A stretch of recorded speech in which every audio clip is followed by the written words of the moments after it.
नमस्कार बच्चों, मैं अमरनाथ झा आपके समक्ष कक्षा 7वीं का गणित का वर्कशीट संख्या 30 लेकर के उपस्थित हूँ। यह दिनांक 12 नवंबर 2021 के लिए है। हमारा टॉपिक है त्रिभुज और उसके गुण।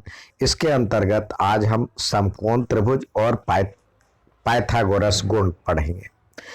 बच्चों, घर पर एक स्थिति पर विचार करें जहां आपको दीवार से एक पेंटिंग उतारनी है। ये दीवार है, यहाँ से पेंटिंग उतारनी है जो फर्श से 8 मीटर की ऊंचाई पर है। यहाँ पे 8 मीटर की ऊंचाई दिया हुआ है, ये नीचे से 8 मीटर की ऊंचाई पे दिया हुआ है।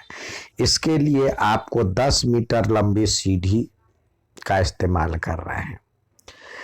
अब 10 सीढ़ी को दीवार के आधार से कितनी दूरी पे रखे कि ये ठीक उस पेंटिंग तक पहुंच पाए। अब इसको पता करने के लिए पाइथागोरस का प्रमेय यहाँ पे इस्तेमाल होता है। 6ठी शताब्दी ईस्वी पूर्व में एक यूनानी दार्शनिक, मैथमेटिशियन और दार्शनिक जो पाइथागोरस ने समकोण त्रिभुज संबंधित पाइथागोरस के गुण के बारे में जानकारी दी। समकोण त्रिभुज में समकोण के विपरीत भुजा, ये जो समकोण है यहाँ पे ये समकोण है, इसके सामने वाली भुजा को कर्ण नाम दिया गया, उसको कर्ण दिया गया। तो कर्ण पर बने वर्ग का क्षेत्रफल, यानी इस पर बने वर्ग का क्षेत्रफल जो होता है, ये आधार पे बने वर्ग का क्षेत्रफल और इस पर बने भुजा पे बने क्षेत्रफल के वर्गों के योग के बराबर है। यानी कर्ण पर बने वर्ग का क्षेत्रफल अन्य दो भुजाओं के वर्गों के क्षेत्रफल का योग है। यानी ये 3 गुने 3 यदि हम करते हैं, ये 4 गुने 4, ये 4 सेंटीमीटर गुने 4 सेंटीमीटर लेते हैं, ये 3 गुने 3 लेते हैं। तो ये 4 4 4 चौका 16 और 9 25, तो 25 जो होगा इसका वर्ग जो होगा 25 के बराबर होगा। यानी यहाँ पे सी दिया हुआ हाइपोटेनियस, ये सी यानी हाइपोटेनियस ए एक भुजा और बी दूसरी भुजा। समकोण त्रिभुज की सबसे लंबी भुजा कर्ण भी कहलाती है। जो सबसे लंबी भुजा होती है वो कर्ण कहलाती है।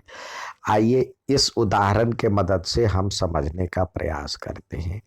एक त्रिभुज की भुजाएं 3 सेंटीमीटर, 4 सेंटीमीटर और 5 सेंटीमीटर लंबी है। तो ज्ञात कीजिए कि क्या यह समकोण त्रिभुज का क्षेत्रफल होगा। तो इसमें हम देखते हैं जो कि सबसे बड़ी भुजा 5 है और उससे छोटी 4 और 3। तो 5 का वर्ग हम करके देखते हैं, यानी कर्ण का वर्ग देखते हैं, तो ये आता है 25 सेंटीमीटर स्क्वायर। अब अन्य दो भुजाओं का वर्गों का योग, यानी 4 का वर्ग करते हैं और 3 का वर्ग करते हैं, तो ये भी 25 होता है सेंटीमीटर स्क्वायर। तो क्या हो गया, कर्ण का वर्ग बराबर अन्य दो भुजाओं के वर्गों के योग के बराबर, अन्य दो भुजाओं के वर्गों का योग, यानी 25 सेंटीमीटर स्क्वायर। ये भी हो गया, दोनों 25 सेंटीमीटर हो गया। अतः यह समकोण त्रिभुज होगा। यदि कर्ण का वर्ग अन्य दो भुजाओं के वर्गों के योग के बराबर है, वर्गों का योग है, तो वह समकोण त्रिभुज यहाँ पे गलत दिया हुआ होगा।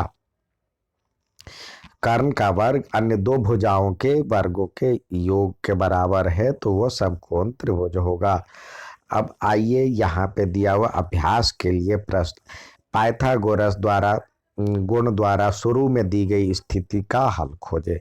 शुरू में दी गई स्थिति जो ये दिया हुआ है, यहाँ पे 8, ये 8 दिया हुआ है, ये 10 दिया हुआ है, तो हम इसको मान लेते हैं x है।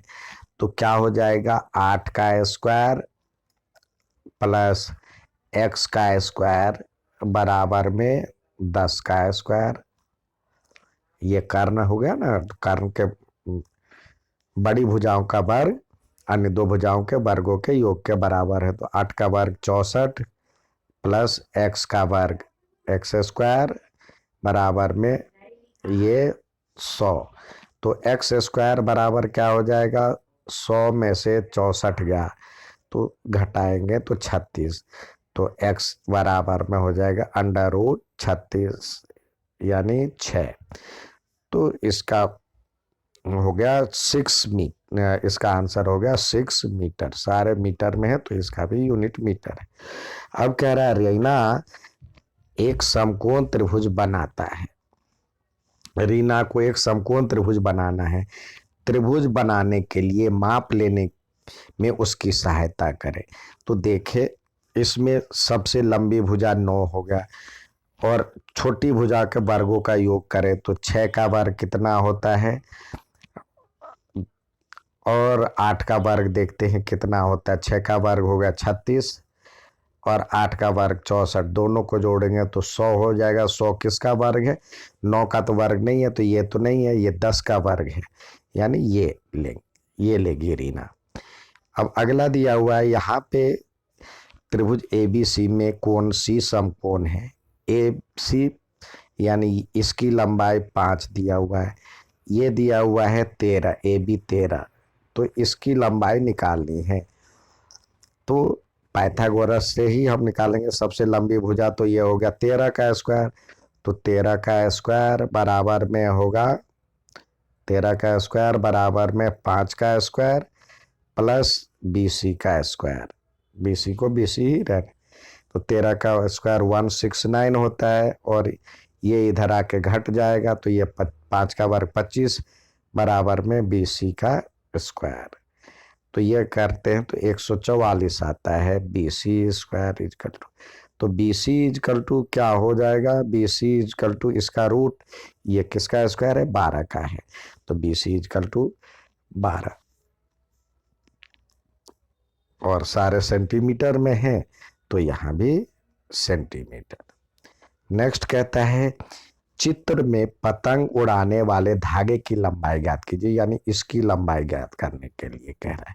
तो यानी कर्ण की लंबाई कर रहा है, करने के लिए ये 30 है, ये 40 है, तो धागे की लंबाई जो हो जाएगी, धागे की लंबाई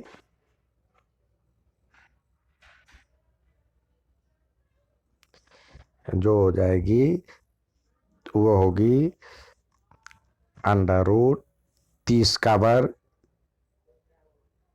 30 का वर्ग और 40 का वर्ग। तो यदि हम करते हैं तो 30 का वर्ग होता है 900 और ये होता है 1600। यदि हम इसको सॉल्व करें तो ये हो जाएगा 2500, जिसका जो रूट निकालेंगे तो ये हो जाएगा 50 मीटर।